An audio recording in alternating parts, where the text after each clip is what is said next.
Paano mapanatiling hygienic ang paggamit sa coffee maker? Ang DIY na ito ay hatid sa inyo ng ADESA. Masarap magkape, pero kung minsan para hindi ka na mag-order, gagamit ka na lang ng coffee maker. Kaya kung madalas mo itong gamitin, narito ang mga paraan kung paano mo ito lilinisin. Una, alisin ka agad ang coffee grounds kung hindi mo nagagamitin ang coffee maker dahil maaari itong pagmulan ng amag o masamang amoy. Ikalawa, linisin mo lahat ng removable parts ng coffee maker gamit ang malinis na tubig. Ikatlo, banlawan mo ang mga ito ng maigi at patuyuin mo rin ng mabuti. Ikaapat, para mas malinis, gumawa ka ng vinegar at water solution at mag-brew ka gamit lamang ito. At ikalima, iwasang iwanan ng basa ang coffee maker upang maiwasan din ang moisture na maaaring magdulot ng bacteria. Gets mo ba? Sige nga, do it yourself! One day, isang araw, masayang naglalaba si Snowy. Ilang kusot lang, pagod na at luging-lugi. Samantala, si Witch Morgana, parang may hidden agenda.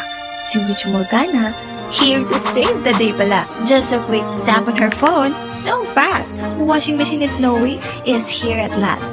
Yan ang delivery bilis ni ADESA. Installment approve bilis na, 0% interest pa up to 12 months. Sa ADESA installment, kaya-kaya.